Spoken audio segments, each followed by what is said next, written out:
ఒక చరిత్రలో నిలిచిపోయే ఈ పాత మంచాలలో మొట్టమొదటిసారిగా ఈ పాత మంచాల నుండే ఎమ్మెల్యేగా గెలుపొందిన గోనె హనుమంతరావు ఉన్నారు.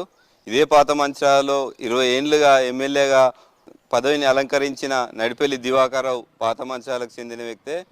ఈ పాత మంచాల నుండే మున్సిపల్ చైర్మన్గా చేసినటువంటి పెంట రాజయ్య పాత మంచాల నుండి ఉన్నారు. అయితే ఇప్పుడు కొత్తగా ఏర్పడిన మున్సిపల్ కార్పొరేషన్ మాత్రం మరి ఈ పాత మంచాల నుండే మేయర్ కాబోతున్నారా?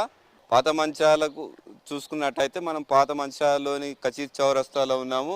ఇక్కడ కచీర్ చౌరస్తాలో గ్రామ దేవతలో మనం చూసుకోవచ్చు. ఇక్కడ పోతే ఇక్కడ కచీర్ చౌరస్తా అంటేనే ఈ పాత మంచాలకు సంబంధించిన విషయంలో ఇక్కడ పాత మంచాలకు చౌరస్తాగా చెప్పుకోవచ్చు. ఇక్కడ పాత మంచాలలో మొట్టమొదటిసారిగా మాత్రం మున్సిపాలిటీ 1952లో ఏర్పడినప్పటికీ 1956లో ఎన్నికలు జరగగా అప్పుడు ఉన్న గోనె హనుమంతరావుతో పాటు బొలిశెట్టి ముత్తయ్య, ఈసారపు రాజంలు మాత్రం జాయింట్గా కౌన్సిలర్లుగా మాత్రం ఉన్నారు.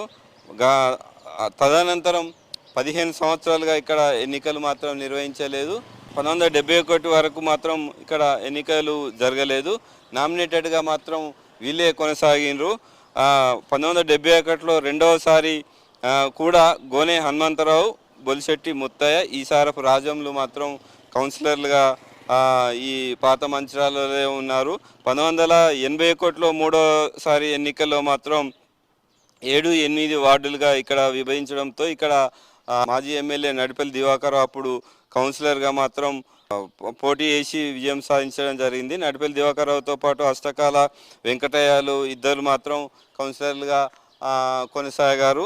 మొత్తం 1987 చూసుకున్నట్టయితే పెంట రాజయ్య ఇక్కడ కౌన్సిలర్గా పోటీ చేయడం జరిగింది. పెంట రాజయ్యతో పాటు దుర్గం శంకరయ్య కూడా ఇక్కడ కౌన్సిలర్లుగా పోటీ చేయడం జరిగింది. 1995కు చూసుకున్నట్టయితే పెంట రాజయ్యతో పాటు బాదె పద్మ ఇక్కడ జాయింట్ కౌన్సిలర్గా మాత్రం పాత మంచాలలో ఉండడం జరిగింది.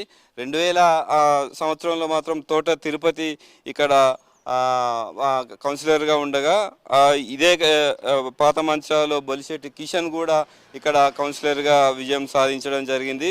2005లో చింతకింది మల్లయ్యతో పాటు దుర్గం పోషంలు ఇక్కడ కౌన్సిలర్గా కొనసాగారు. 2014 వరకు మాత్రం ఇక్కడ ఎన్నికలు జరగలేదు. 2014లో మాత్రం ఎన్నికలు జరగగా ఇక్కడ కోదాటి కమల రమేష్లు మాత్రం ఇక్కడ విజయం సాధించడం జరిగింది. 2020కి వచ్చినట్టయితే ఇక్కడ మంచిర్యాల మున్సిపల్ చైర్మన్గా ఇక్కడ పాత మంచాలకు సంబంధించిన పెంట రాజయ్య విజయం సాధించడంతో మున్సిపల్ చైర్మన్గా మాత్రం అవకాశం దక్కింది. అయితే ఈ పాత మంచాలకు సంబంధించిన విషయంలో మాత్రం యోధులు మున్సిపల్ చైర్మన్ నుంచి ఎమ్మెల్యే వరకు కూడా ఇక్కడ పాత మంచాలలో ఉన్నటువంటి నాయకులు ఇక్కడ ఉన్నారు. అయితే ఈ మున్సిపల్ కార్పొరేషన్ మేయర్గా మాత్రం పాత మంచాలను వరిస్తుందా లేక నస్పూర్కు సంబంధించిన నాయకులకు వరిస్తుందా అనేది మనం వేచి చూడాల్సిన అవసరం ఉంది. అయితే మొత్తానికి చరిత్ర ఇక్కడ పాత మంచాలలో మేయర్ గిట్లా ఇక్కడ మేయర్ గిట్లా అవకాశం వస్తే మాత్రం పాత మంచాల చరిత్రలో నిలిచిపోయే అవకాశం ఉంటుందని చెప్పి మనకు తెలుస్తుంది.